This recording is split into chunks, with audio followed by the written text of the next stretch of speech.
This is Model Railroad Benchwork again. This is another large layout that I've been working on actually for about 2 years now. It is 16 by 30. As you can see as I approach here, I've got a double-decker bridge. The owner has already started to finish it out, do some scenery. This was actually an idea that was brought on by the customer. He decided after the initial layout design that connecting the two lower layers would be a good idea as well. As I move on, this section over here is 2 foot wide by 30 feet long, roughly. This portion of the layout is quite unique in the fact that it's a double deck. So the lower area is staging. I'll pan up here a little bit so you can see the yard feed there that's already been started. The second thing that's interesting about this layout is the upper deck is all going to be manual switch controls, so we didn't have to worry about tortoise switch machines or anything. So we took advantage of the clearance to give ourselves as much room as possible.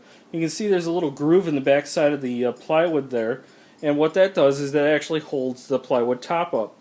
So using 1/2-inch Baltic birch, I was able to make a self-supporting upper structure that you didn't need any under bracing or anything.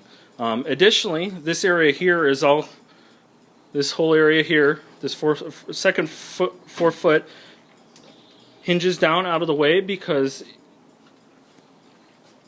it is going to be completely enclosed once the top is on it. So, and then that's just secured with some clips. As you move on here, you'll also notice that the entire layout is covered in both 1/2-inch plywood and 1/2-inch homosote.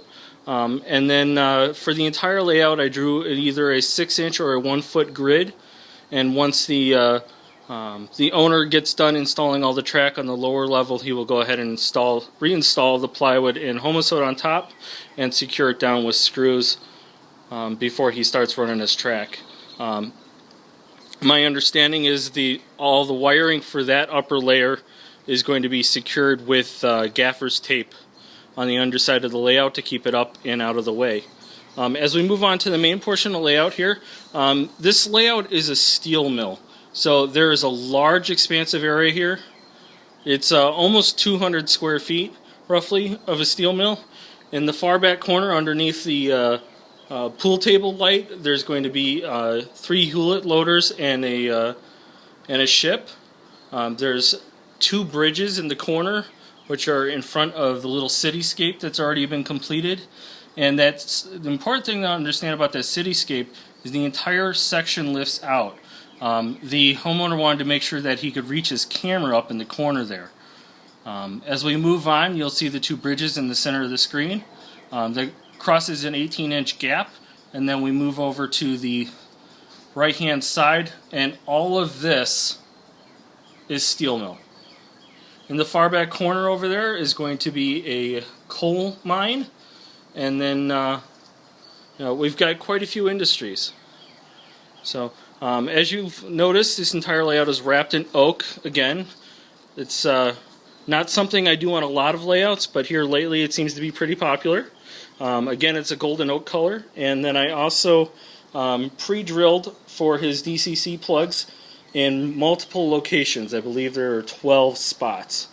So this is it, another layout finally completed by modelrailroadbenchwork.com, and if you have any questions, feel free to contact me.